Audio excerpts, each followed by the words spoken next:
Hello everyone, welcome back to my channel. और मैं जो आज टॉपिक लेके आई हूँ वो है आई कांटेक्ट के लिए।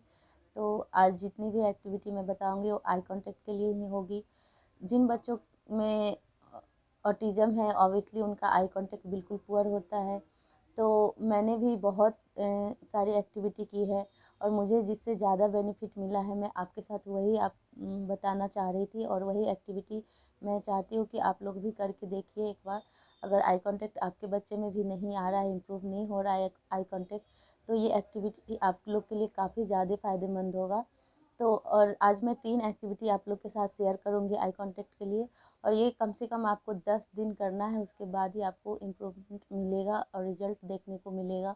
और इससे बच्चा कमांड भी फॉलो करेगा और आई कांटेक्ट भी करेगा आपसे।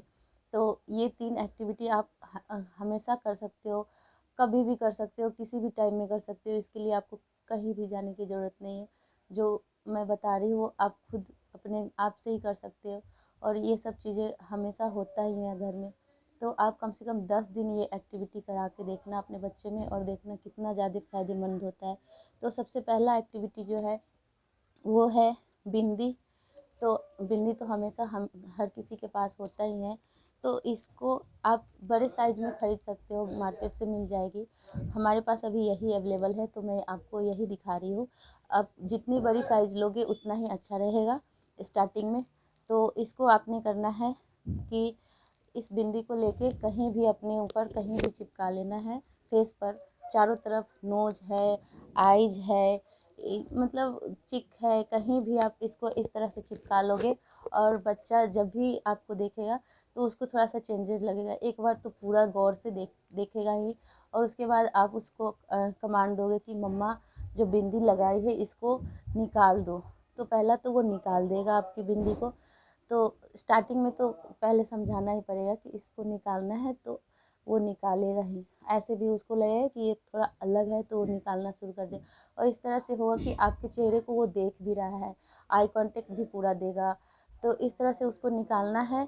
और एक सादा ऐसा पेज कोई भी ले लेना है और इसको बोलना है कि इस पर इसको चिपकाओ। तो एक तरह से ये यहाँ भी चिपका रहा है, अपने फिंगर का भी यूज कर रहा है, यहाँ भी देख रहा है और हमारे आई कांटेक्ट भी उसका हो रहा है। इन सब से 3-4 चीज़ें एक साथ हो जाती है। और दूसरा है कि आप यहीं पे कोई सर्कल वगैरह बना लो और बोलो कि इस तरह से इस सर्कल में इसको चिपकाओ।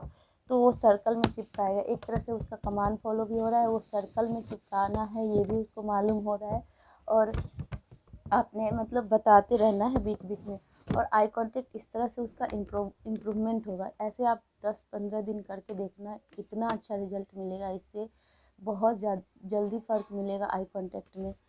और दूसरा ये है कि ऐसा एक फ्लैश कार्ड लेना है। और ये मैंने घर पे ही बनाया था। मैंने इसके गत्ते के ऊपर कोई भी गत्ता मिलेगा उसके ऊपर जो चार्ट अल्फ़ाबेट वाला मिलता है या फिर एनिमल्स वाला जो मिलता है, आप उसका किसी भी गत्ते पे बना सकते हैं। एक तरह से ये फ्लैश कार्ड भी है और इससे आप चीज़ों को आइडेंटिफाई करवा सकते हो, पहचान करवा सकते हो। और इससे आई कांटेक्ट भी इम्प्रूव होता है। उसके लिए आपको करना है कि हम जैसे आमने सामने ही बैठाना है बच्चे को। और अगर बच्चा और हम दोनों एक आमने सामने होंगे तभी तो आई कांटेक्ट का लेवल सेम होगा। इसके लिए या तो आप उसे स्टूल पर बैठा दो, आप नीचे बैठ जाओ तो आमने सामने हो जाए, या इस तरह से बैठो कि लगे कि हाँ, अगर आप ऊंचे हो तो थोड़ा सा झुक जाओ।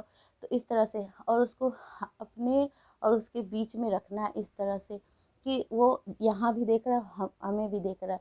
और बच्चे से पूछना है क्या है। या फिर अगर बच्चा बिल्कुल वर्ड नहीं है उसके पास तो सिर्फ बोलना है ये, सिर्फ यही बोलना W। तो बच्चा भी उधर से रिस्पॉन्ड करेगा या फिर इमिटेट करेगा बोलने का। अगर नहीं बोल रहा है तो इमिटेट भी कर सकता है। तो W या फिर कोई भी इजी वर्ड ले लेना, या फिर कोई भी फ्लैश कार्ड तो बहुत सा है। तो आप मतलब सिर्फ चार्ट से ही बनाया मैंने, कहीं अलग ऐसे जितने भी फ्लैश कार्ड है सब मैंने घर पे ही बनाया है। और इससे मतलब आप मतलब एक तो होता है कि आप कोई भी ऑक्यूपेशनल थेरेपी करवा रहे हो, कमांड फॉलो करवा रहे हो या कोई चीज़, या फिर वर्ड आइडेंटिफाई करवा रहे हो या पिक्चर आइडेंटिफाई करवा रहे हो, तो ये इसमें ये फ्लैश कार्ड काफ़ी ज़्यादा यूजफुल होता है। और मैंने अस्मित के लिए बहुत सारा ऐसे बनाया हुआ था और जिससे कि अस्मित में मतलब चीज़ों को पहचान करने भी आ गया और चीज़ें पहचान भी करता था और कमांड फॉलो भी करता था। इससे बहुत ज़्यादा मुझे फ़ायदा मिला था, तो मैंने भी बनाया। आप इस तरह से घर पे भी बना सकते हो। आप मैंने सिर्फ बाहर से एक गम लिया था और कुछ नहीं। और तीसरा जो एक्टिविटी है वो मैं बता रही हूँ कि आपने डेली एक रोटी अपने बच्चे के हाथ से खाना है, डेली पर डे। बस आपने बस उस टुकड़ा करके ही रख देना। अगर बच्चा तोड़ नहीं पा रहा है अभी, तो सिर्फ उसको टुकड़ा करके रख देना। फिर उसके हाथ से, अगर स्टार्टिंग में अगर उसको पता नहीं चल रहा है कि मम्मा को खिलाओ, तो उसको उसके हाथ को पकड़ के अपनी ओर करना है और बोलना है मम्मा को खिलाओ। वो देखेगा कि मुझे नहीं खिला रहे हैं, अपने आप को खिलवा रहे। इस तरह से उसका आई कांटेक्ट आपसे मिलेगा और ये वो धीरे धीरे ये भी समझेगा कि ये मम्मा है और इनको खिलाना है, मम्मा को खिलाओ। तो एक तरह से पहचान भी आ जाएगी बच्चों में कि मम्मा है और इनको खिलाना है। और दूसरा कि आई कांटेक्ट भी मिल रहा है आपका और उसका। तो इस तरह से आई कांटेक्ट इम्प्रूव होगा। ये आप 10 से 15 दिन करोगे, फिर आपको पता चलेगा कितना ज़्यादा इम्प्रूवमेंट हुआ है। और बच्चा खुद से खाना भी इस तरह से सीख जाएगा। और जब तक जो बच्चे हाइपर है, आप उनको बैठा के कोई काम करवाओगे नहीं, तो सिटिंग वाला जो प्रॉब्लम है वो ख़त्म कैसे होगा। तो जितने आप नॉर्मल बच्चे को तो बैठा ही नहीं सकते हो बिना काम के। तो जब तक कि हम कोई एक्टिविटी अपने बच्चे को देंगे नहीं, बच्चा हमारा बैठेगा नहीं। तो हाँ, खाली कोई नहीं बैठना चाहता, इसलिए तो हम जब तक एक्टिविटी करवाएंगे बच्चा अपने आप ही बैठना सीख जाएगा। तो बैठाने के लिए कोई सिटिंग एक्टिविटी तो है नहीं। जो भी हम एक्टिविटी कर रहे हैं वो सब फ़ायदेमंद है। और अगर आप बैठा के कर रहे हो तो आपका बच्चा सिटिंग वाला जो जितना प्रॉब्लम है, जो बच्चा हाइपर है, उससे उसमें भी फ़ायदा होगा। अगर वीडियो अच्छी लगे तो लाइक कमेंट शेयर ज़रूर कीजिएगा। मिलते हैं नए एक्टिविटी के साथ, तब तक के लिए बाय बाय।